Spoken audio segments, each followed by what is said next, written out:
SUERF, the European Money and Finance Forum, bringing together policymakers, finance, and academia. Welcome to the SUER-Baffi Bocconi lecture of Rethinking Central Bank Independence, New Results and Policy Challenges. And in February, we discussed inside SUER that was the right moment to build up a seminar of central bank independence. We did not imagine how hot can become this topic, and today we realize that we have to discuss one of the pillars of monetary policy strategy in normal time, a lot of times ago. If the story was really easy to tell to our students. There is one goal, monetary stability. There is one tool, nominal interest rates, and there is one independent actor, the central bank. Then the great financial crisis came, and then a series of shocks for a long, extraordinary time story. At the end of the story, we have a reshuffling of all the things, discussion in terms of goals, discussion in terms of tools, conventional, unconventional, and then what about the rules of the game? What about the independence of the central bank? To manage our webinar, let me give the floor to Ernest. Thank you very much, Donato. It is a great pleasure to have with us today 4 outstanding scholars and experts. We start out with 2 presentations. First of all, by Stijn Claessens, Executive Fellow at the Yale School of Management. Until September 2023, Stijn was also the Deputy Head of Monetary and Economics Department of the BIS, where he led policy-based analyses of financial sector issues, oversaw central bank committee secretariats, and represented the BIS externally in senior groups. Then, second, we will have Davide Romelli, Associate Professor in the Department of Economics at Trinity College, Dublin, and SUERF Research Associate. The 2 discussants then will be Rosa Lastra, Chair of the Institute of Banking and Finance Law at Queen Mary University of London, and also, I'm proud to say, SUERF Fellow. And finally, the second discussant will Jakob de Haan, Professor of Political Economy at University of Groningen, CESifo Research Fellow, and former SUERF President and still member of Council of Management of SUERF. Without further ado, over to you, Stijn. Thanks very much, Ernest, and thanks very much, Donato, for organizing this event. This is a paper joined with 2 former World Bank colleagues, Tom Glasner and Danielle Klingenbiel. And we started this quite a while ago, so we came out early in this year with a paper, a CEPR working paper with the same title, because we were looking at long-term trends and starting to worry about the independence of central banks. And of course, since then, we've had even more reason to think about this topic and look at it. Let me give you the outline of my presentation. I'll try to be brief. The key mandates I'm going to skip, we know them all very well, what central banks should be doing and what the tasks are that they have to do that. I want to talk about why central bank financial strength is important to the central bank's function. So first I'm going to define it, then I'm going to talk about what shapes it and how it looks today. But I will focus quite a bit of time on the trends challenging central bank financial strength. So going forward, what it may mean. And then some policy recommendations as to how future-proof central bank financial strength. So let me get into it. Why is it important? The credibility of a central bank and its effectiveness in terms of functioning depends on its financial position. And I call it in a flow and a stock sense. In a flow sense, you need income to pay for your people, to pay for your expenses. So your operational autonomy on a day-to-day basis depends on an independent source of income. You don't want to go to the Ministry of Finance and ask for income for revenue to pay for your expenses. Some countries do that. There was a case in New Zealand recently that had to go back to the ministry to do that. And it is not a pretty question that you then get asked. Probably have to reduce your staff and salaries or what have you. And then second is the stock sense. having a sound balance sheet is important. Think of financial stability, but also obviously for monetary policy. To be able to intervene, you need to have the credibility to stand there and support your liabilities that you issue. So there's a lot of reasons why that is important. Now, people will say, well, central bank financial strength is nothing else than public finance financial strength, because the central bank is part of the consolidated public financing. Again, yes, but although the transfers are always typically one way, it can be that the central bank has negative capital. Some central banks, Israel, Chile, Czech Republic, have functioned with negative capital. If that lasts for a long time, this could be a problem because you may not be able to get out of the hole, so to speak. So the central bank, the Ministry of Finance, has to be willing to support it, to recapitalize it if time arises. That shows up that difference in terms of the definitions of central bank. It is not exactly the same as commercial bank financial strength. So we can start from the same beginning point, the counting capital, assets minus liabilities. You can do the counting different ways, book value, market value. You can then add to that what you can call in some sense a franchise value. What is the income, the present value thereof, minus expenses that the central bank receives from seigniorage, most importantly? What doesn't have to need to pay out automatically, and what rights does it have to give future capital? That would give it a franchise value in addition to that. These numbers are not that small. Willem Buiten did these numbers in the GFC, and it ended up with 2 trillion for the ECB and the Fed. But the tricky part comes in the step number 3. The central bank financial strength also relies on a contingent support from the Ministry of Finance, the Treasury, in case there is a big shock and you have negative capital and you cannot get out the hole. That's not an unusual situation. There are negative capital positions now, as I will tell later. And there have been already recapitalizations. The Riksbank has received one, although it's not sufficient for the long run, but it's still one that is necessary. Now, central bank balance sheets, how do they operate? Not much time needed here. Just to point out big differences. Emerging markets have lots of foreign reserves. Domestic assets are large for advanced economies because they bought a lot. Liabilities, of course, vary between how much currency there is in circulation. Main point, it's a policy decision what you do as a central bank. And that shows up in how the central bank balance sheet has changed. So here I have AEs, advanced economies, and others, which is largely emerging markets, over, let's say, a 17-year period before the GFC and sometime a few years ago. Large increases because of buying government securities, the QE, we know those to the extent of 20-30% of GDP. In advanced economies, less so in emerging markets. However, and this is the key point here, the capital cushions that you would have expected increase commensurate, here we scale them by the monetary base, but it's more or less the same proportions, have not increased, actually declined for the advanced economies, almost halved over that same period. Whereas for the emerging markets, maybe they had more shocks, they were more conservative, and they didn't do as much QE.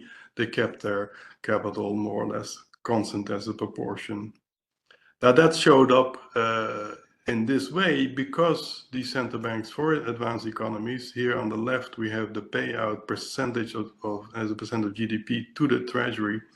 They paid out a lot, even up to almost a percentage point at the peak, the 0.9%. But on the whole, large payouts to the government, and always one way, of course, to the Ministry of Finance during these good times, the boom times from 19 to 22, when central banks were making a lot of profit. With payout ratios on the right, almost up to 100%, or at least very large, even historically. So a lot of payout, not much provisioning. And then the shock of the interest rate increase came, which brought the QE that was done in a negative position. Mark-to-market valuation losses were large, but even flow losses became large as the interest earnings disappeared. And you see that for this set of countries. And again, I'm not going to belabor that. We know the numbers. I want to focus on the issues going forward. This was our motivation. The motivation ended up being about three things. One, debt and populism. The debt part was already there. The populism is increasing more recently, which may risk this fiscal support, this last component that you need some recapitalization at some points in time. But it will also lower growth in general. Second, technology, threatening the seniorage because the payments are going to be done digital, won't give us the same revenue sources. And then fragmentation, geo-fragmentation, trade capital, making life difficult in terms of monetary and financial stability policy, but also affecting your financial strength. Let me get into it quickly, each one by one. The fiscal support, as I mentioned, is key for the central bank independence and its operations. But I want to make a distinction between fiscal sustainability and fiscal support. Fiscal unsustainability threatens fiscal dominance. We know that. I don't think we can exclude it, but I don't want to focus on it. I want to focus on the second version where the fiscal support is feasible in principle when there's a large shock and the central bank has a negative capital position, cannot grow out of it very quickly or ever. So the central bank could get support, and then we do the transfer symmetrical, not always from the central bank to the ministry, but back from the ministry to the central bank. However, when populism is high and debt is high and rising, we have questions where that support will come, and that even if it's only a small risk of not receiving that support going forward, it threatens the central bank independence. I think the story is obvious. The debt part, I don't gonna belabor. The debt is increasing on a flow and on stock basis. We have high deficits and high debt. And the point is that 80% of GDP weighted countries around the world have a fast increasing higher debt growth than there were historically. So it's an issue. Second trend, currency circulation. It's obvious that payments are now digital. It's happening in advanced economies quite rapidly. Here it shows you the percentage of the monetary base, what was in cash notes that you'd carry in your wallet, gone down half, maybe a third actually, from where we were in 2005, so rapid change. Emerging markets, the other category, not there yet, but actually expect an even faster change. They're digitalizing as well very rapidly. So seniorage is going to fall. There's little question about it in my mind going forward. And then the deglobalization, it's a threat in many ways. I mean, I'm listing here 4 issues. The trade-offs between growth and inflation are going to get worse, I suspect, if you deglobalize and fragment. We see that already. The volatility will increase, making life more difficult for central banks. You can also diversify less your foreign reserves for emerging markets and other large FX holders. This is an issue. You don't want to be in every currency if you're in a particular geopolitical circle. And second, we're going to have less cooperation, less willingness to cooperate. And again, this is making more stress on the central bank's financial position. So again, income lower, valuations worse, and risk higher. So if anything, we should have higher buffers going forward rather than less buffers.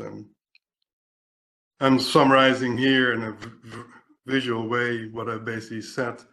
Current losses affect the current net worth. The high debt affects the potential for transfers when you need them. The technology affects your franchise value, and the deglobalization affects almost everything. In addition, it makes life difficult on your core mandates, your monetary policy, financial stability, and payments. So we're going to have a little bit of this, what I call a potential perverse feedback loop, in which life will be more difficult on your core tasks because of those developments. Financial strength is going to be undermined by the same developments. And doom loops is never something what we like, but you have this potential that things can go bad very quickly, very fast. So this is a current issue. How does it vary by country and by driver? We have the 3 drivers here in the columns. We have the facts on the fiscal and the monetary and income. You can score them. We don't quantify this. This is obviously very qualitative, but this is something what you would want to do as a central bank, and how are you affected in your particular country? And there will be quite a variation here, I suspect, between emerging and again advanced economies. Let me try to give you some suggestions for how to reinforce. Now, this comes with a caveat that everything I'm going to suggest, the more it was done earlier, the better. So, but nevertheless, there is still scope to do more. One is on the income side. So you want to be sure your income is robust. I'm going to talk about the source of income later, but the counting and your income distribution rules are important there as well. So how much do you provision, how much do you distribute, and how well are your recapitalization rules laid out ex ante? Second is that you need to develop greater sources of revenues. There's no question around that in my mind for increasing seniorage. And lastly, you want to adapt your core tasks. And that's a little bit more of a synergetic argument, but I'm going to get into both the monetary policy and the financial stability side. So this is laying out the big picture. Let's get into the details.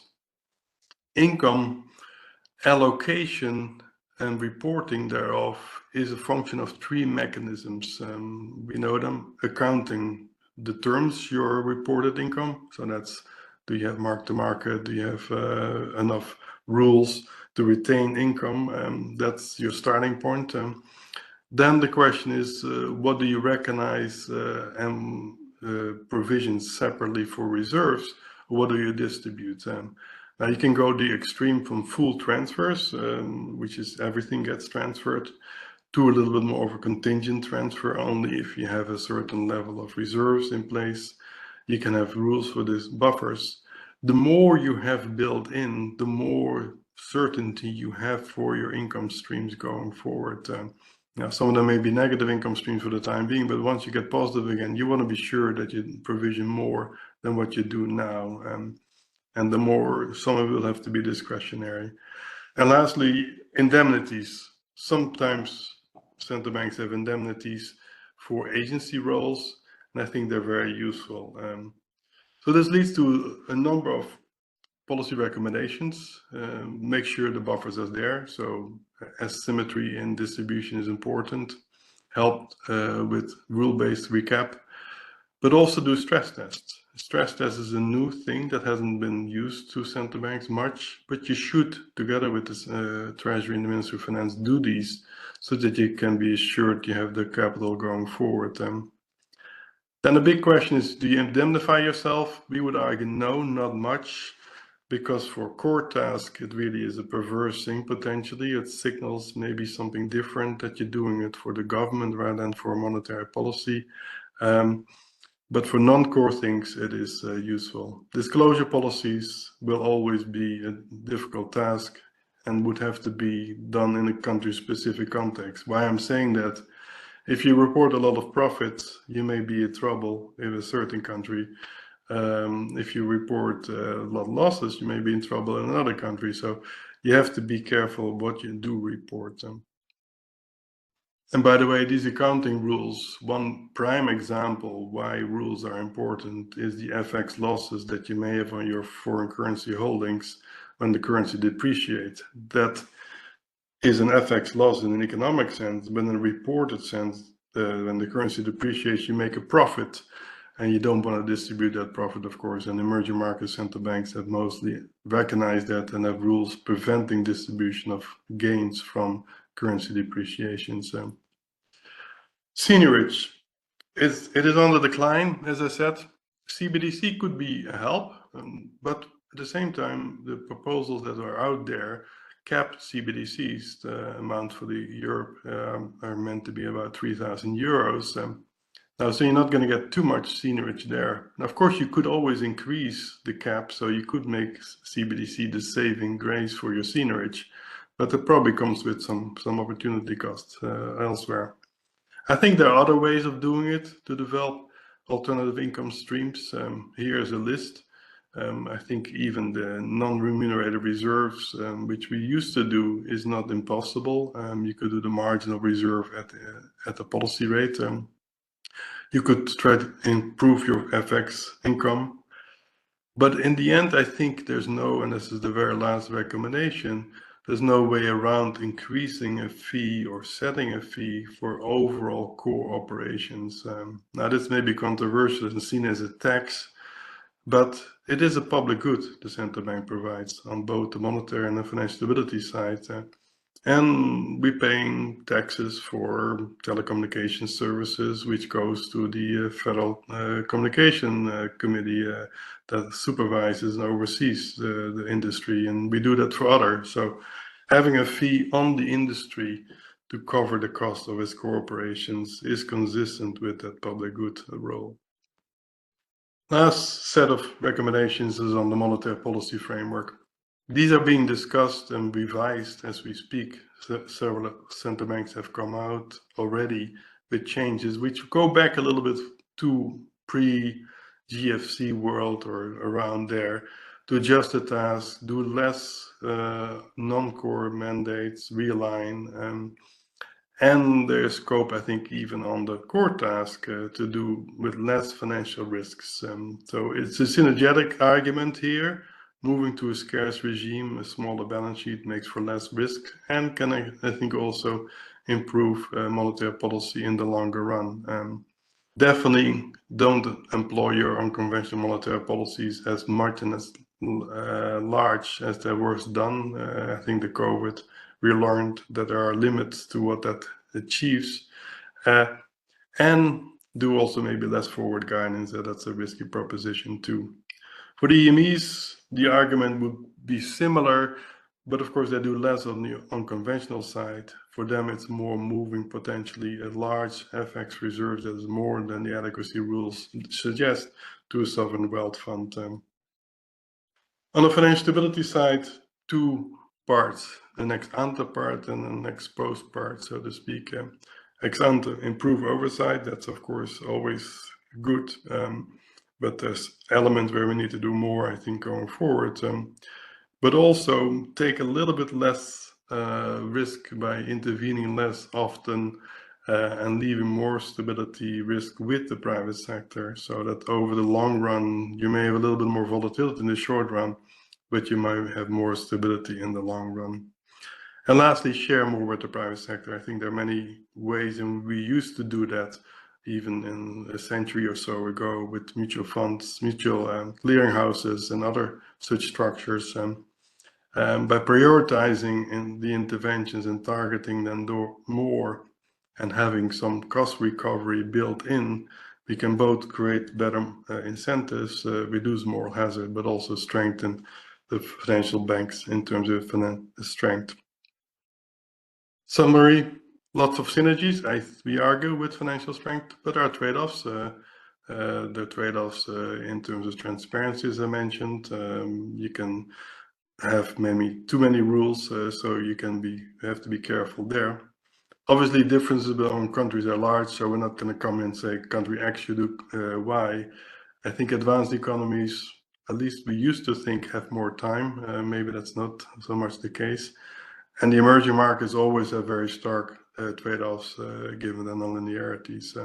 But regardless, acting early is useful, and waiting for the right time is not opportune. So a year should not go by. You should do the actions now. Thanks very much. Thank you very much, Stijn. I hand over directly to Davide.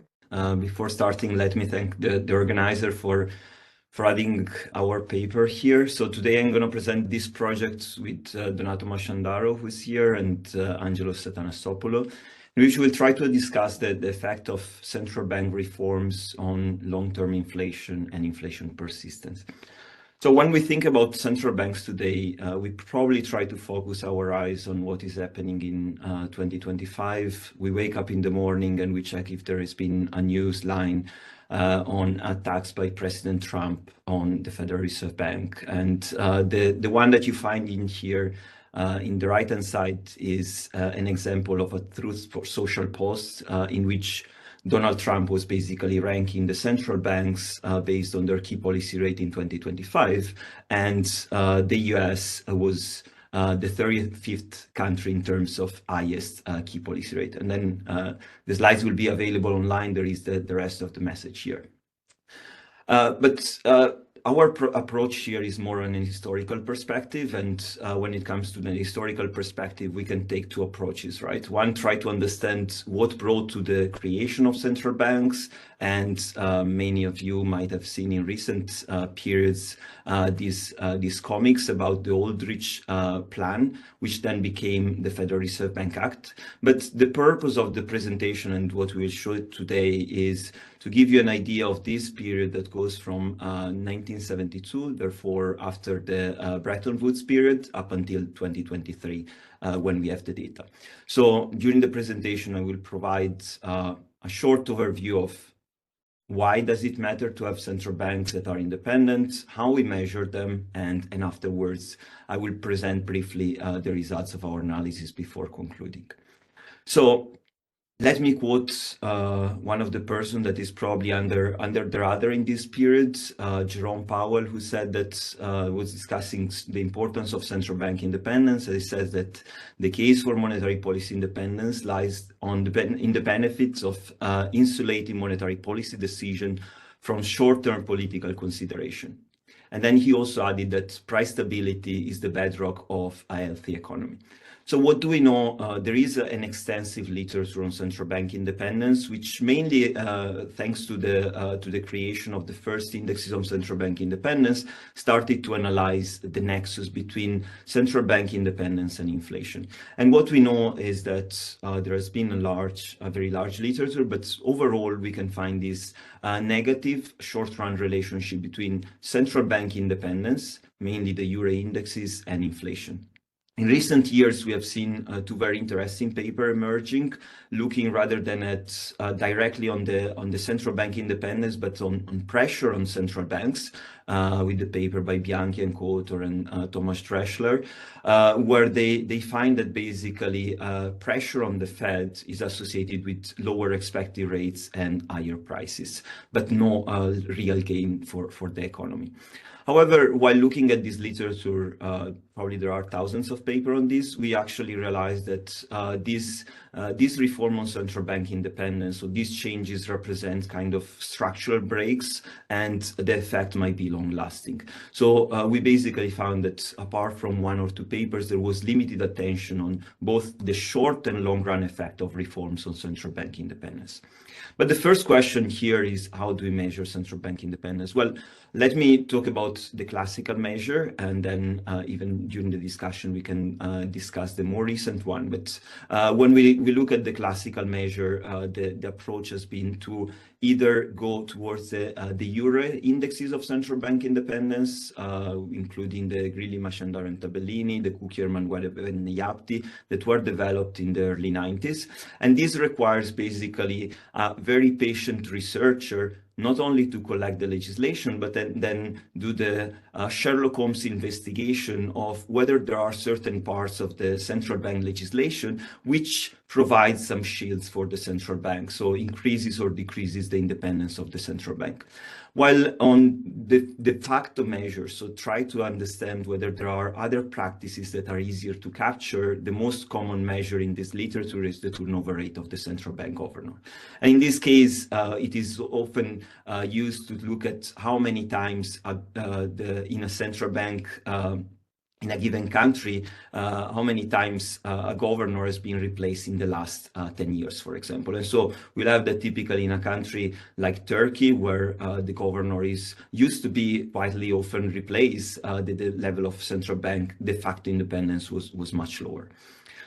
So the purpose of this presentation and the results is based on the iure. So many of you will be familiar on the picture I took at the letter that Donald Trump posted on social media, and this was addressed to Lisa Cook. And I only highlighted the most important element, where it says, "I have determined that there is sufficient cause to remove you from your position." So the first question that emerges in what happens to the central bank? Did the central bank independence of the Fed from the de jure perspective changed in August 2025? The answer is no. If we look nowadays at some amended or updated version or the latest version of the Federal Reserve Bank Act, we will still find that the Federal Reserve Bank Act in Section 10, Paragraph 2, mentioned that, which is the term of the members of the board, the Federal Reserve Bank Board, and their term is valid until they are removed for cause in here. And so this, the for cause, since there is still a rule of law, allowed basically a judge last week to say and block basically the firing of Lisa Cook. So the next step is try to identify which is the most the best way to capture the degree of legal independence. So in a previous work, I've created an updated index of central bank independence, which updates and extend the Greeley, Masciandaro, and Cavellini, and the Cukierman and co-author one. And probably just to connect partially to what Stijn has said, this index does not only capture the classical elements like the governance characteristics, the objective, and the conditional lending to the government, but already back in a few years ago, I had extended this index also to capture whether the central bank has a certain degree of financial independence. And so I was able to collect this central bank legislation for 155 countries between 1923 and 2023. And out of this, roughly looking at the evolution of this legislation recursively over time, it was possible basically to identify roughly 2,500 changes in the legislation. However, some of the changes were not so relevant. If you think about, for example, one of the amendments to the Federal Reserve Bank Act that was implemented in recent years was simply changing the name of the chairman to chair. And addressing the chairman to be the chair of the Federal Reserve Bank.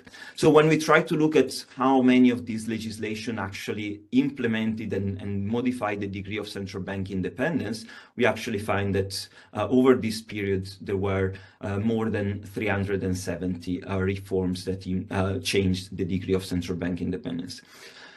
And of course, the period that goes not mainly from the 50s, but starting from the 90s, we know that central bank independence was recognized as a bedrock of any good economy. Economists often disagree on many things, but probably central bank independence was one of the points in which they mostly agree on the importance of central bank independence. And therefore, we see that when we look at these roughly 370 reforms, most of them were implemented starting from the 1990s. And most of them, if you look at the blue bar, indicates that over time there has been an improvement in the degree of central bank independence. But still, we have some countries that reform their independence by reducing their degree of central bank independence. And so, not surprisingly, if I show you the graph of the evolution by world regions, we will see that the bulk of the change that took place in the 1990s, that was partially driven, I would say here, thanks to the papers that identify the importance and the indexes of central bank independence, we see that many countries reformed their central bank independence, especially Western Europe. Countries that were about to join the euro, they agreed with the Maastricht Treaty, and therefore they reformed their central bank. But we also see that the advanced economies in Western Europe are not an isolated case. What we see is that while in advanced economies nowadays the degree of central bank independence is more or less unchanged as it was in the early 2000s, we still see some positive improvement. For example, in Africa, in 2010, we have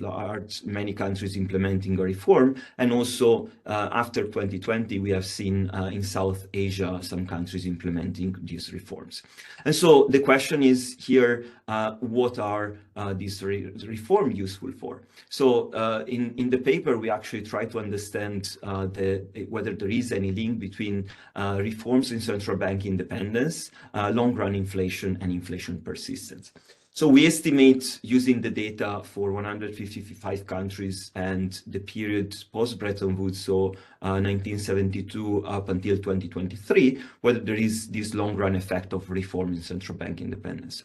Just to give you a quick overview of the results, we basically find that central bank independence, and especially reforms in central bank independence, have an effect not only in the short run, but mainly this effect is not short-lived, meaning that a reform today will have a long-lasting effect on inflation tomorrow. And this is much more pronounced in developing countries, which are also those that were in recent years experiencing higher level of inflation. And on top of this, we also find that reforms in central bank independence lower inflation persistence. So when we think about the link between central bank independence and inflation, we can think about this, that I think is a very nice graph summarizing the nexus between central bank independence and inflation. On one side, we see that higher independence, or mainly we see that this period after the 90s of high independence is also characterized by a low inflation. But this doesn't tell us much about the link and whether reforms have an effect on inflation. So what we do is using instrumental variable local projection, we actually find, and we actually estimate what is the effect of a reform in central bank independence today on inflation at future time. And just to quantify the effect, we see that for an average change in the index in our sample that is 5%, these indexes typically vary between 0 and 1, so 0.05 is a 5% increase in the index. We'll have that a country that increased the index by 5% will enjoy an inflation that is roughly 1.5 percentage point lower per year over the next decade. But as I said, these effects are not the same between developing countries and advanced economies. And so here I simply report the percentage change in the price level in a 10-year horizon for the full sample of countries and the split between advanced economies and developing countries. And we see that the effect for developing countries are twice as big as the one for advanced economies.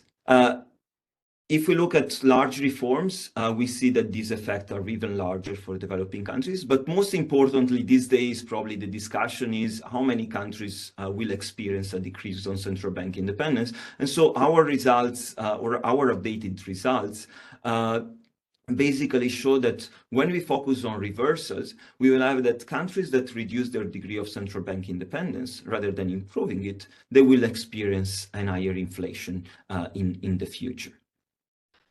And so far we have basically shown that central bank independence, or reforms in central bank independence, are able to lower inflation on average.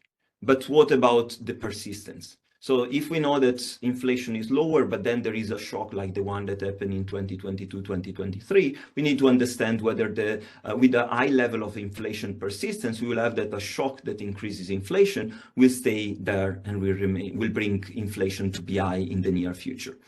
And so what we try to test is whether reforms in central bank independence allow countries to lower their inflation persistence. And basically the idea is that if there is a reduction in the persistence of inflation, we'll have that spikes will fade away faster. And actually, these are the results. After implementing reforms in central bank independence, we find that not only the level of inflation is lower, but also the persistence of inflation. This basically suggests that even if with an historical perspective, these reforms, they basically tell us that stronger independence builds credibility and allow anchoring expectation, and shorten inflation episodes and reinforces the long run disinflation benefit. So I have probably a few seconds. Just to summarize the results of our paper, we find that there are many benefits of reforming central bank independence in the direction that central bank receives higher independence. So there is a short-run effect, not only on inflation, but also on inflation persistence, and the long-run impact is much larger, especially for developing countries. Can we take inflation, central bank independence for granted? well, we see in recent days that this is not the case, despite the many benefits. And so, if anything, our paper and project aims at stressing even more the importance and potential drawback of reversing central bank independence. However, we are also aware of the caveat of these indexes. I remember the day that the letter to Lisa Cook was sent, the morning after. I think this Truth Social post was done at 5 a.m. in the morning.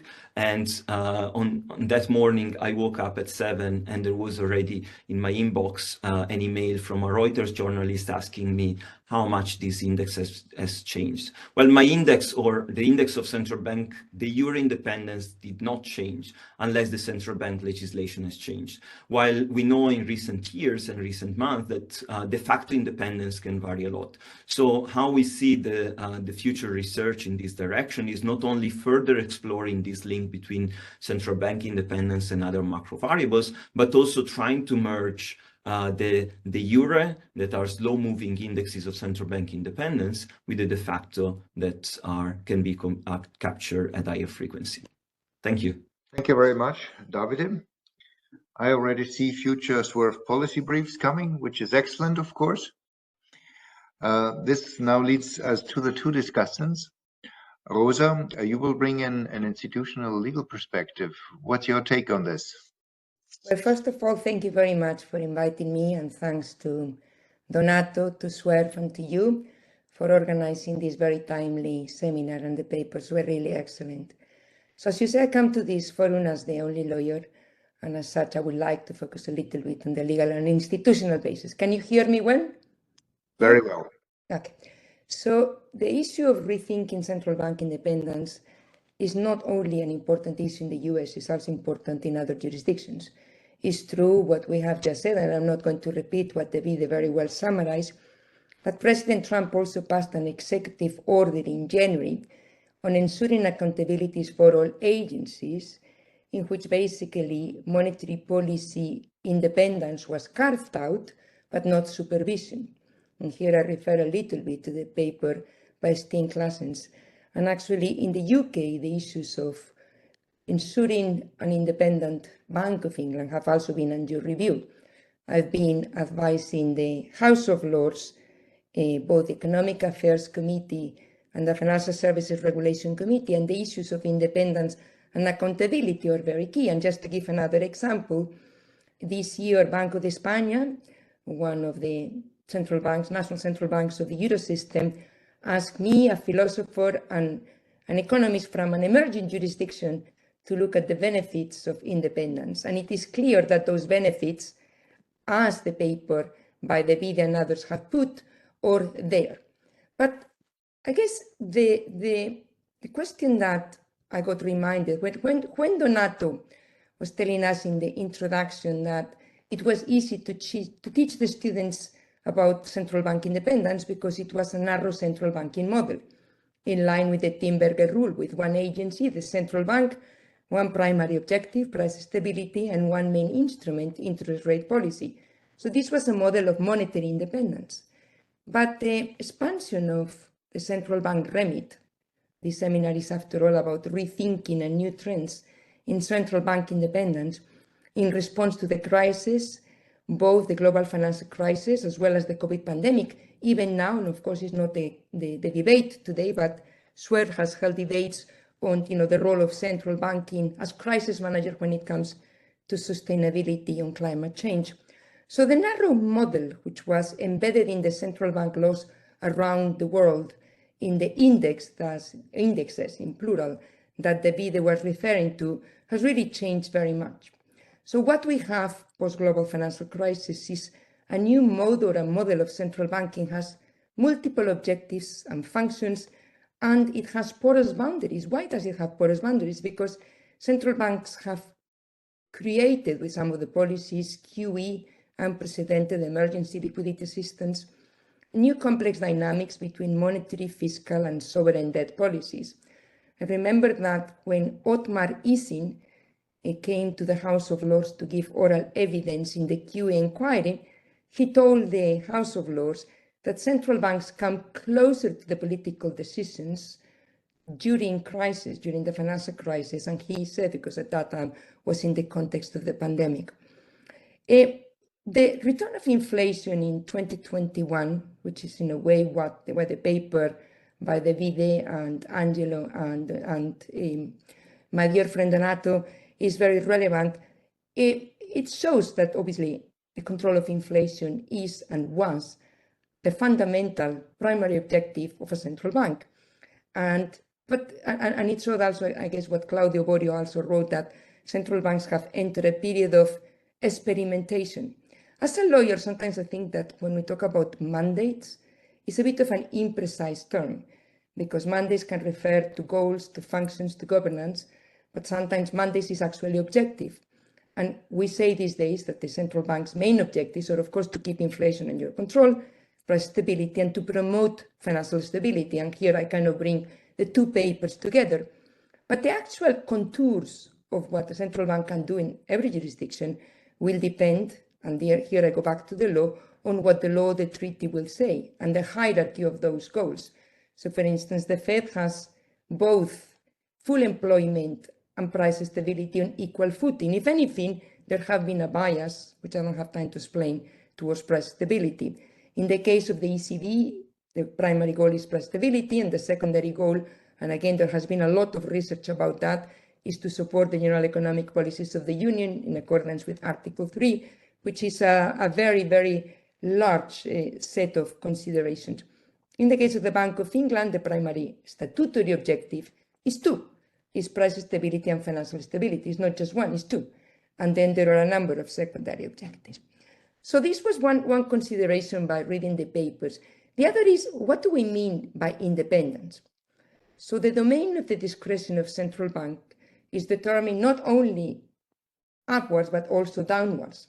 Upwards is the relationships with the government, but downwards is the relationship with the financial system, particularly to the extent that central banks get more and more involved in issues of financial stability, payment systems, supervisions, and other. And here I refer also to the excellent paper that Stijn Claessens was presented before. But independence is not only needed from these political cycles and political agenda, but from interest groups, and obviously the financial groups that central banks oversee if they have supervisory responsibilities or prominent upon them. The making of a central bank independent, and here again I like very much the retaking of Davide and also in the paper of the indexes that were done in the early 1990s. As a lawyer, I have always enjoyed very much this dialogue. Well, I'm also an economist. As a lawyer, cum economist, I have always enjoyed this dialogue between law and economics, though these days I dedicate myself more to legal scholarship. But measuring a central bank independence, according to the law, is not an exact science. So the organic and the functional guarantees, which are included in the indexes that Davide and others have constructed before, is not a precise and a static dimension. It is dynamic, and it's not just dynamic when the law changes. So, for instance, in the context of the Euro system, of the European Union, the categories of independence have been established in the Convergence Report to assess the compatibility of the national legislation of the countries that have not adopted the Euro with the treaty. These are particularly Articles 130 and 31 on independence, 23 on the prohibition of monetary financing, as well as the statute of the ECB and the ECB. So here you have a measuring which is done in accordance to the indexes, which is year by year, and I would encourage you to also look at these convergence reports in which the four aspects of independence are assessed: functional, institutional, personal, and financial.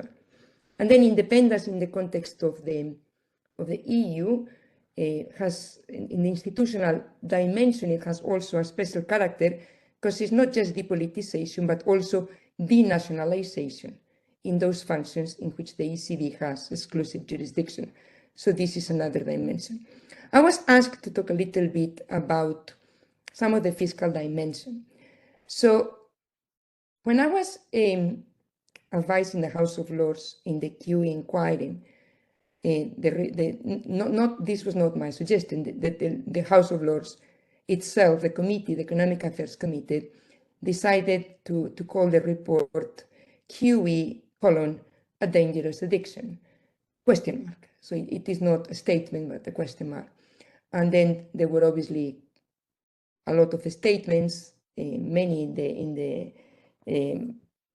by some German scholars, whether this QE is fiscal policy via the backdoor.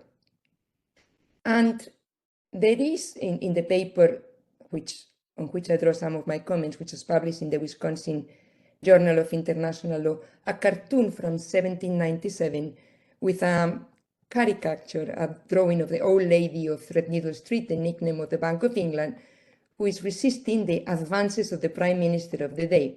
And I like this cartoon very much because it illustrates to me the fatal embrace between the central bank and the government, which remains a persistent challenge. The temptation to use the central bank for government purposes, whether the old method of printing money for war finance or other purposes, or the new forms of fiscal or quasi-fiscal support via QE, continues to pose a risk. And this fatal embrace is a threat to the function of the central bank as anchor of stability. Anchor first of price stability, but anchor also of financial stability. And it's no doubt that the reputation of central banks in the UK, US, and of course in the European Union, the ECB, has suffered a dent since the advent of QE, because QE brings central banks again closer to the financial needs of governments, and it links monetary policy and debt management, and is an example of how policies, which are considered to be extraordinary, can be easy to introduce, but hard to remove or to unwind. My final comment, there was an article, and again, it is on the paper, and the narrative which is behind the paper by Davide and Donato. There was an article in Bloomberg published, I think yesterday, about the possibility of a new Fed Treasury Accord under President Trump. And again, Davide, briefly in his presentation and more in the paper, reminds us how economic historians have documented how during World War I and World War II, the link between monetary policy and debt management signified that the Fed was not truly independent from political instruction, but actually remained a vehicle for war financing. And it was the Treasury Fed Accord of March 3rd, 1951, which had a stated purpose to minimize monetization of the public debt, very much like Article 123 of the Treaty for the Functioning of the European Union, that marked the beginning of an era in which the Fed pursued monetary policy as an autonomous authority. However, it is well known by economic historians that the Fed often failed to keep inflation under control until the 1990s, and it was only with the appointment of Paul Volcker as chairman that the Fed managed to tame inflation and to restore the credibility as an independent authority. My last point is one point, just to, again, on the paper by Davide Romelli, Donato and Angelo, when they say that legal scores move only when status change, and de facto pressures such as appointments, public attacks, can bite when no changes to central bank status take place. That's true, but also legal scores move with decisions by the courts in jurisdictions such as the European Union, where monetary policy decisions are justiciable reviewables. Here we have to contrast, of course, that in the US, the monetary policy decisions of the Fed or not, or have not been, well, they're not, they could be in future, they have not been justiciable since a famous case in 1929, which was called Rightly versus Federal Reserve Bank of New York. But this is not the case in the European Union, where the decisions of the ECB, the monetary policy decisions, are justiciable. And indeed, the European Court of Justice have dealt with the legality of the QE programs, both with regard to the outright monetary transactions in Gauweiler and later with the public sector purchase program in BICE. And in both cases, the Court of Justice developed guidelines for sovereign bond purchases programs for QE. So at stake was whether the challenge QE program constituted was an act of monetary policy, which is within the ECB mandate, or an act of economic policy, whatever sometimes is meant by economic policy, which is outside the mandate. And the court was asked to judge whether or not the ECB had acted within the contours of the mandate. So this is, I think, an important part also to take into account, that, obviously the actual interpretation by the courts.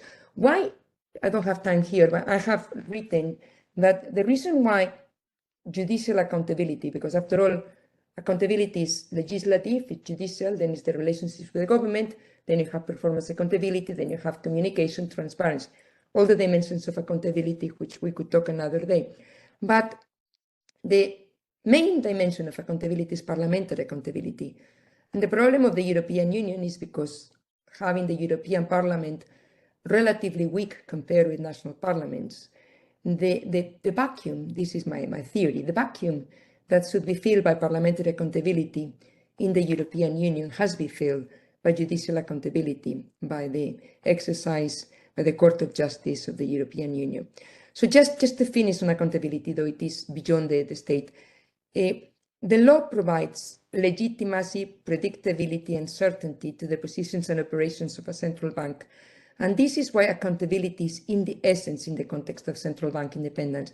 It's not just, together with the index of accountability, index of independence, you have a commensurate index of accountability. And indeed, for every measure of independence, you have an accompanying measure of accountability. My colleague Fabian Antenbrink has developed some of those indexes. So the mechanisms of accountability should always be commensurate with the nature and extent of the delegated powers. And if the central bank oversteps its mandate, or if it is perceived to do so, credibility is damaged and legitimacy is in danger.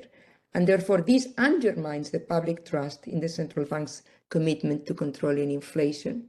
And if public trust is eroded, it will only be a question of time until the public begins questioning the degree of independence enjoyed by central banks.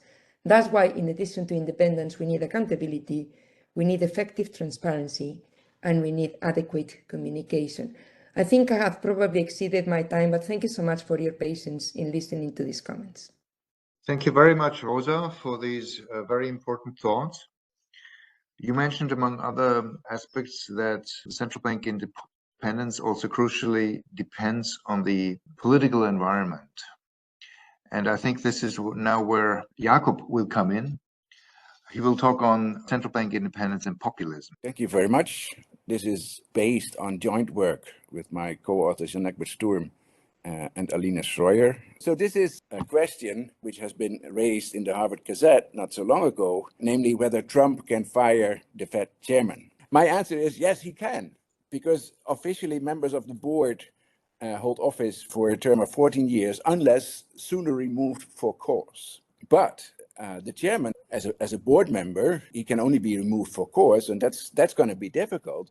But the chairman is to be appointed by the president with Senate advice and consent from among the board members for a term of 4 years. And there is no way that the regulation in place protects the chairman as such. There's no need to have cause unless Trump would like to remove Powell also from the board, but to remove him as a chair is relatively straightforward. Of course, there's a long-standing custom that presidents may not remove Fed chairs from their position, but there's nothing, as far as I can see, that prohibits the president from doing so. I think this is an example that everyone has in mind. Also, the recent developments concerning Lisa Cook as a board member, and all this begs the question to what extent Trump is representative of what I call populism when it comes to the impact on central bank independence. So in my brief presentation, I'm going to address 4 questions. First of all, does populism lead to increased political pressure on the central bank? Is Trump alone in this regard, or are there other populist leaders who behave similarly? And if so, can the central bank still control inflation when populism is widespread in the country? The third question is, does populism undermine central bank independence? And then finally, and here I refer to legal independence, and finally I address the question whether populist leaders remove governors before the end of their term. And of course, everyone knows the example of Turkey, where that frequently happened.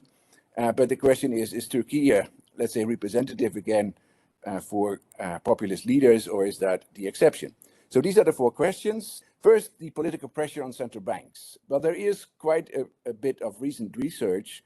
And one thing I would like to start with is that it's not just populists that may be tempted to influence monetary policy. In fact, There is widespread evidence that whenever you ask a politician, do you want to have lower interest rates, they all say yes.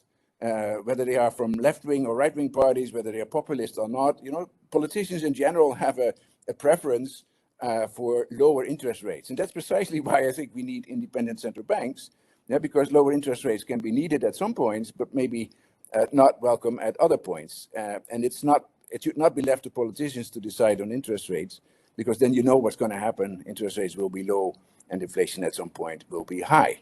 What kind of pressure do we see? Well, quite a lot, actually. And as I said, not just by populists, there's widespread evidence for political pressure on central banks.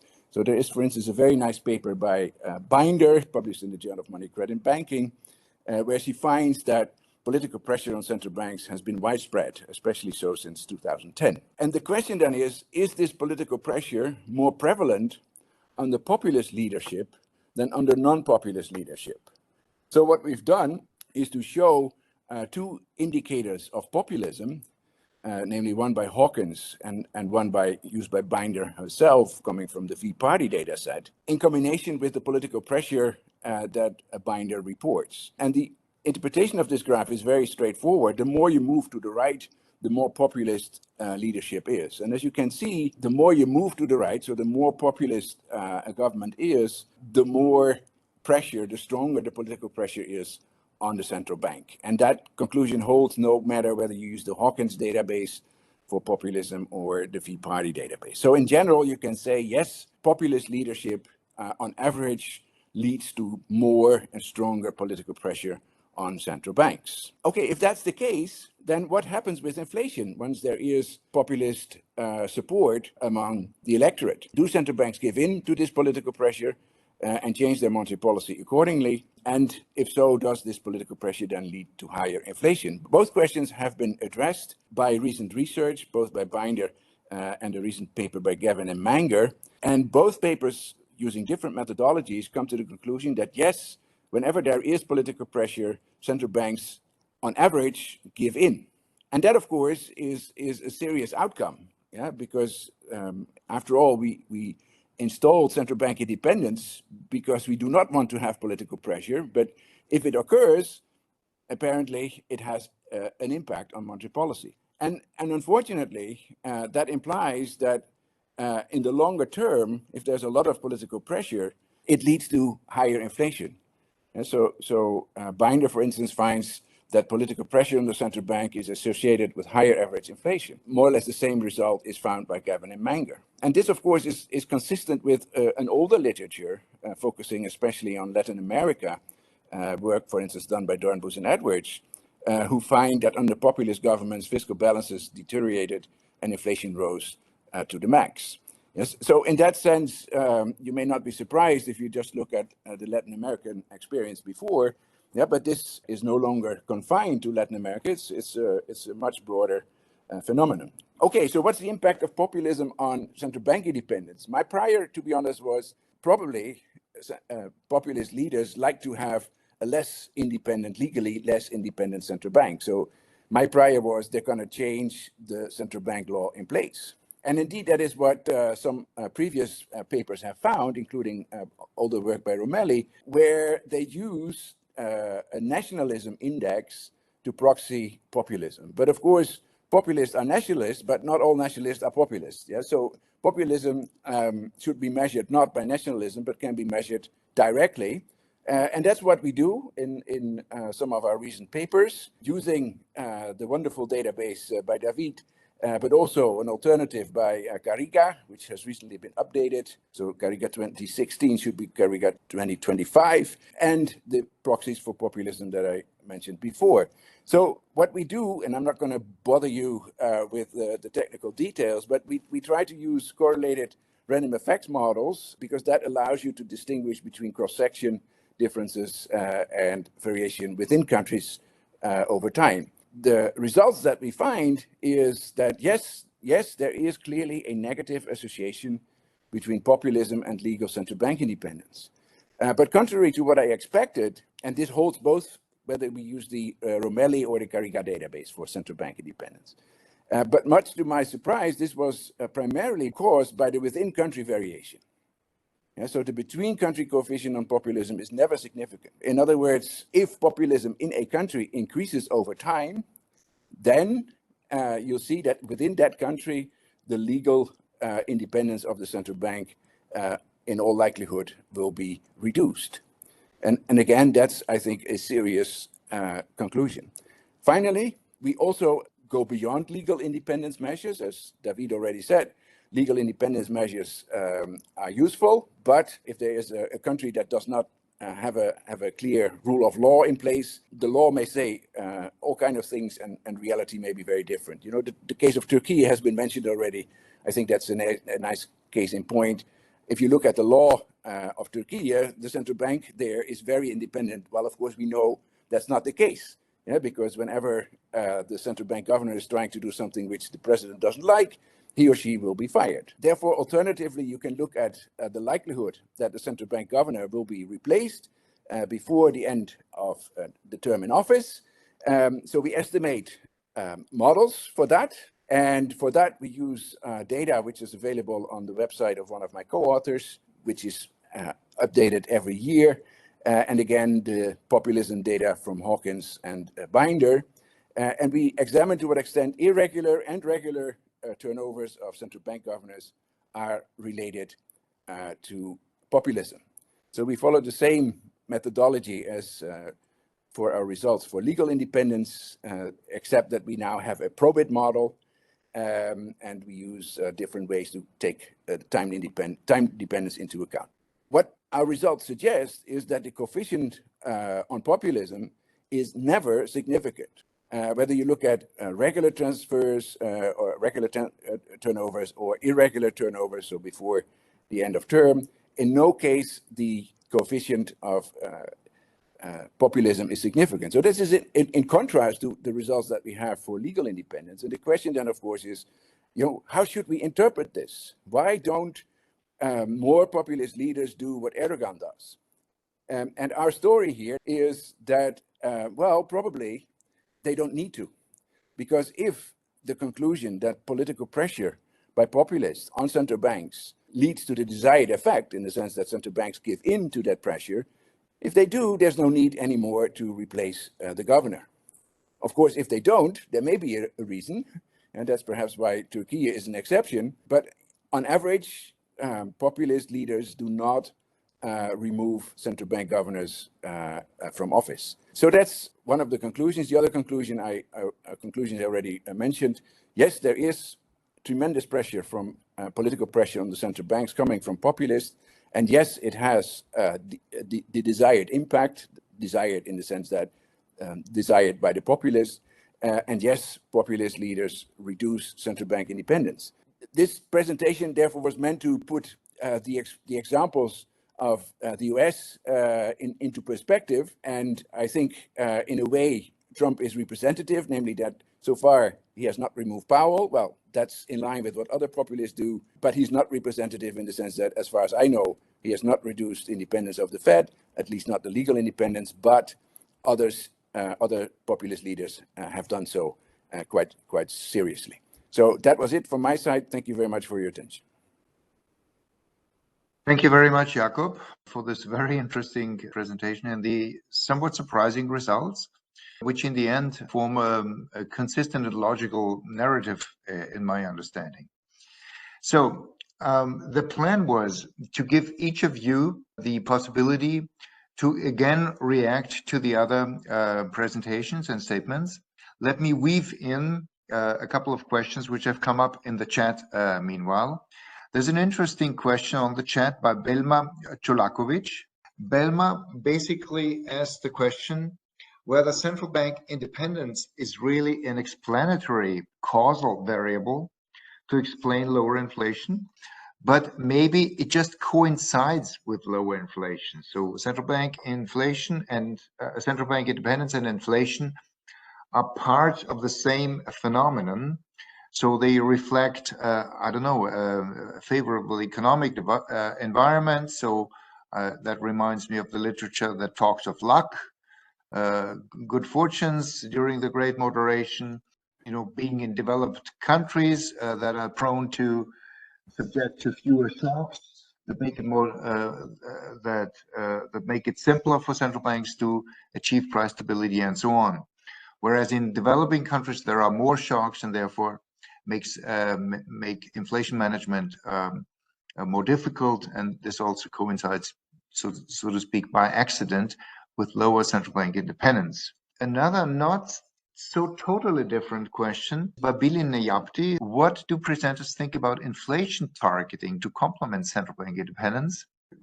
Bilin showed in the paper that actually inflation targeting was the cause for the better inflation performance rather than central bank independence. Again, this is a question of the causality of central bank independence with low inflation performance. Maybe it was more the strategy choice of inflation targeting. Bilin then also adds, with the perspective to Rosa's presentation, that if correctly implemented, inflation targeting indeed accounts for the accountability and the transparency aspects at the same time. I found the discussions and the other papers very useful, and I hope they're all complementary to what we were arguing.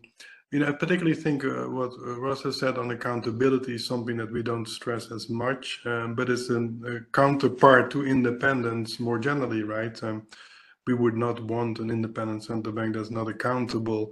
That process, however, is very country specific. So the European example was mentioned. Do you have it to the European Parliament or to the national parliaments? It's a messy situation, of course.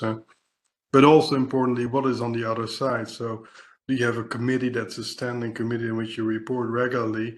That may give you a much different debate than if you have to have some time ad hoc accountability. So I want to stress that as a part that we don't stress as much, but it's important. In that context, I think IT is a tool in part to make the central bank more accountable, because it gives you a framework. You could even go further in rules, but I think rules are, like a Taylor rule, limited for central banks to really conduct their policy according to a simple rule. We have too many idiosyncrasies of shocks and certain circumstances change. But nevertheless, having a framework helps with explaining what you did. And I think central banks have deviated somewhat from those frameworks or from those rules. As a consequence, they're paying somewhat of a price. And it goes back to a more narrow mandate that they're now looking for, that I think helps them also maintain their independence more going forward, to focus on certain things that are more core to what they should be doing. Let me stop here. Thank you, Stijn. May I add another question which has meanwhile come up on the chat, which sort of links to your presentation? And basically, it's by Thorvald Di Grung Moy. And the question is that basically, it's not populism that has undermined central bank independence, but it's central banks themselves through giving in to mission creep, through their wide interpretation of the lender of last resort role. So how does this link with your paper? I think we are sympathetic to that on the whole. So yes, there was mission creeps. This was a very benevolent time, right? We had the great moderation, we had low inflation, we had large stability. I'm talking post-GFC. And then also the central banks came to the rescue during COVID. So there were things they could do quite a bit, but there are limits. And they did open themselves up to this political pressure that was only going to be aggravated if populism came around. And that's what we observe today. So going back to the core, as I said, is a useful thing. And I think the reviews, I mentioned the ECB, the Fed, Bank of Canada, is along those lines. Now, going back is not something you do overnight. So it has to be somewhat of a gradual process, particularly on the balance sheet side. I mean, it's a large one. You could not do it overnight. I think there's scope to doing it faster than they've done so far. But nevertheless, a reduced mandate will help on the independence for sure. Thank you, Stijn. Now, Davide, what's your take on the questions and on the others' comments? Yeah, so I will start with the questions. So on the causal link, I think in our case, when we started the paper, we actually realized that most of the literature had found results that were pointing to a negative relationship between central bank independence and inflation for advanced economies.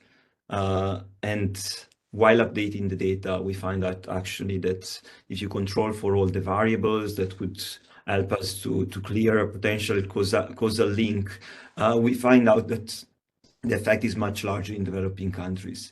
And the reason being that up until a few years ago, most of the, or up until 2010, most of the reform in central bank independence were actually implemented in advanced economies, while the bulk of reforms in recent years have taken place in developing countries. So I think we probably will have in a month or so a revised version of the paper where we will explain more in detail. And probably one of the things, also thanks to Bilin's point, we didn't control, if I recall, for an inflation target in DAMI, but I think probably in Bilin's question, there was the idea of whether we should replace or substitute central bank independence with IT, also inflation targeting regimes. I see that, to me, they are more complementary. You will have a much stronger effect if you have an independent central bank and which also adopts an inflation targeting. If we look around the world, there are roughly 50 countries that have an IT regime, while in our sample we have 155. Then, if I have half a minute more, I really like the idea, which speaks a lot of the presentation by Stijn on financial independence. I remember when starting to update the index and thinking about how to expand it, I looked at older paper by Jakob with Sylvester and Fabian on accountability, which also had some information on central bank financial independence.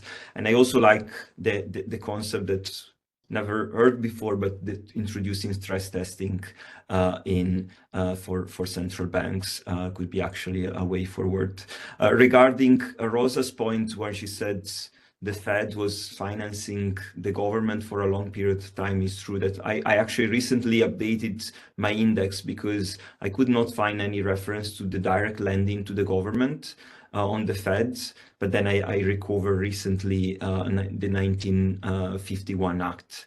And finally, on Jakob, I think the case of Turkey is a clear one. I actually wonder whether I always use the case of Turkey and Argentina, but since the new Milei government, which was considered clearly a populist, the governor was appointed the day after the beginning of Milei's term, and he's still there, which is something uncommon for Argentina because the turnover rate historically has been much higher for Argentina than in Turkey. So I wonder, do you see any future on trying also to split between populist and liberalist government in the future, or ideas on this?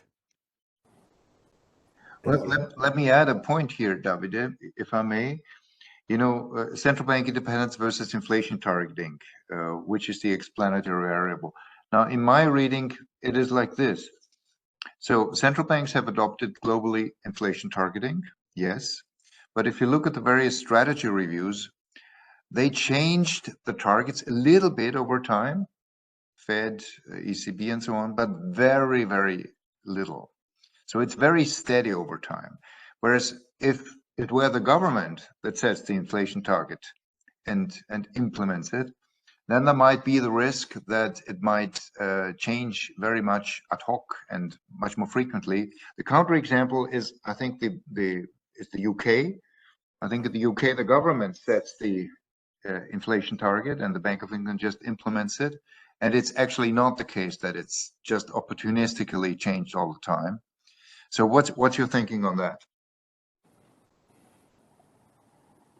Well, so this partially motivates our paper to look at the reforms, right, as a structural break. Rather than looking at the level, you could look at the change, and the result that we show is that basically when you have larger reforms, so honestly these indexes change over time, but then some of the reforms can be marginal, right? They change the index by 0.2 percentage points. While if you look at the larger one, the evidence is that typically, if you look at the inflation targeting regimes, were typically adopted also together with central bank reforms.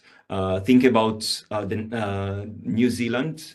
We had the inflation targeting regime and then the reform. Probably an exception is the Bank of England, in which the reform was in 1997 in central bank independence, while inflation targeting was adopted in 1992.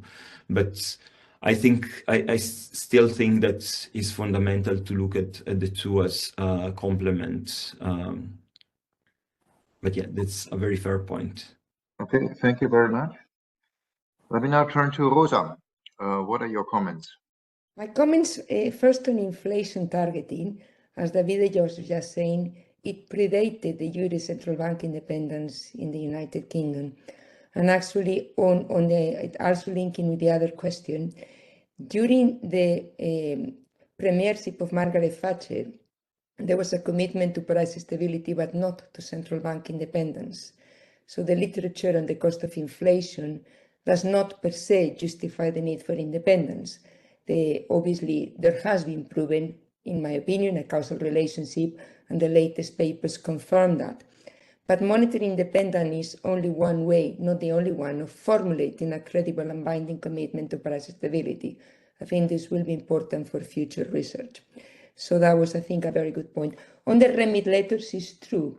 So the Treasury has remit letters not only to the Bank of England, also to the regulators, in which it says directions. With regard to the inflation target, there is also another, in this age of internet, there is a whole mechanism of a letter that if the governor deviates from the target that has been set by the government, it needs to explain, and that letter has been used in several occasions, post GFC and also during COVID. On the comment on accountability and the scope and tools of accountability, I encourage SUERF to have another of these wonderful seminars on accountability, because that's a very important issue in the US at the moment. This executive order on ensuring accountability, is accountability control, or what is accountability? I argue accountability is not control, it's a balancing act between independence and accountability, but it's something that needs to be discussed. Accountability implies scrutiny. Accountability is ex ante and is ex post. Accountability has different mechanisms. How do you exercise accountability? I quite like how in the United Kingdom they do these in-depth thematic reviews, which the European Parliament doesn't do, because the European Parliament is a lecture in which the president comes and talks and receives a few questions, but it's not true scrutiny, in my opinion. And I have written about this, and as an independent expert, not necessarily related or connected to any of the institutions, I can say that, in my opinion, is a bit weak. Scrutiny is needed, and these in-depth thematic reviews, like for instance, the ones that took place in the House of Lords, also in the House of Commons on QE, the QE was the House of Lords, you have during several months people, economists, former central bank governors, that come and talk about different aspects. That's a proper given account. So accountability is to give account, to explain and justify the motives and decisions.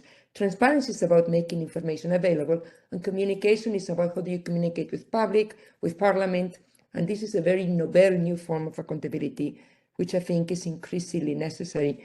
In a paper I wrote with Charles Goodhart in 2017, which actually we entitled the paper Populism and Central Bank Independence, we did talk a little bit about the various dimensions of accountability and why it is the necessary counterpart in a discussion that tries to kind of politically influence, as we may have been seeing not just in Turkey, but in other jurisdictions, the discretion that central banks should use. That there is the political discretion and there is the technical discretion. The technical discretions that central banks need in order to perform their task with adequate expertise, so that the expertise, the technical expertise does not become subject to political pressure. But it is, and I think Stijn was saying, it is a balancing act. So it's not the same. It depends on the checks and balances that exist in every jurisdiction. And again, in terms of lines of future research, I always think that accountability is something that was a little bit of an afterthought when the ECB was created, and that we need far more analysis, tools, research, dialogue like the one we're having today on the other dimension of CBI, Central Bank Independence, which is Central Bank Accountability, CBA. Thank you. Thank you very much, Rosa. Now, the last word goes to Jakob. And before you answer, I add another question from the chat that has meanwhile been asked by Kai Lon Lo. When the government is populist and it does not replace the central bank governor, as you pointed out, and the central bank still has legal independence, then why does the central bank still give in? Are there other weaknesses in the structure, maybe? Okay. Let me say first, we talk about central bank independence, but if we go back, to the seminal paper by Ken Rogoff, which forms the theoretical basis for the research on central bank independence, we should not forget that it's not only central bank independence that matters, it's central bank independence in combination with inflation aversion or conservativeness, as it's sometimes called. Yeah, it's the combination of the two that should be okay. And that's also the reason why all these indexes of central bank independence, including the one by David and co-authors, is inconsistent in the sense that it includes the inflation objective in a positive way. Well, if you would measure independence, if it's left to the central bank to decide on the objective, you would expect something else, right? And the reason is that implicitly, all these indexes of legal independence take this conservativeness as embedded in the law into account in this way. Yeah. Second point, accountability. I've always been a very staunch supporter of proper accountability. In fact, my first paper on accountability goes back to 1996. Yeah. And the title was The Democratic Deficit of Europe. And it was referring to the lack of accountability of the European Central Bank. And ever since then, I've pointed out that problem, as Rosa also illustrated, that there is no proper accountability of the European Central Bank. Accountability in the European Central Bank is equated with transparency. As long as you're transparent, everything is fine. Well, I don't think that's the proper way to arrange for accountability. Okay, then finally, the question about, why would the central bank still give in to all this pressure, even if it's independent? Well, as I said before, when there is a populist in charge, it's likely that the legal independence will be reduced. Yeah? So in that sense, it's less easy, perhaps, for the central bank not to give in. But the studies that I referred to control for legal independence, and still they find that central banks give in to this political pressure, even if they are legally independent. Yeah, so there is apparently some other mechanism that makes for this behavior. And what that mechanism is, honestly, I don't know. But all the evidence that I've seen to date, including my own, suggests that yes, central banks give in independent of their independence. So even if there's a high level of legal independence, then still central banks can give in to this political pressure. And the question is, why do they do that? Is it because of fear that they, might be removed from office? Is it for other reasons? Well, I think that requires further research, and it's a very good question to ask. Thank you very much. Thank you very much, Jakob. I think your last point can be summarized by saying the populist apparently has a credible threat. In all the stories that we heard this afternoon from Stijn to Jakob, at the end of the day, we have three players: the politicians, the central bankers, and the banks, because there's been a story of debt, public money, and private money. No, I'm wondering if the next time we will have a fourth player. private money produces but no bank actors. In other way, given that history told us that there is a long story between debt and private money, I'm wondering if this new producer, for example, the stablecoin producer, can be one more actors in this story, because at the end of the day, if you would like to circumvent central bank independence, you can allow private producer to be in the market in order to buy public bonds. Thank you, Donato. I think you have an absolutely valid point. I think we cannot pursue it now because this will take us another hour and we would overstretch our audience's patience. Let me conclude our SUERF Baffi Bocconi webinar on Rethinking Central Bank Independence, New Results and Policy Changes. First of all, a great thank you to you, Donato, for the idea to do this lecture. And a great thank you to Stijn, to Davide, to Rosa, and to Jakob for your presentations, for the vivid discussion, and to all of you for your interest and for your questions and comments. Thank you. Bye-bye. Thank you, Ernest. Thank you. Thank you. Ciao. Bye. Bye-bye. Thank you. Thank you. Thanks for organizing. Bye-bye. Thank you.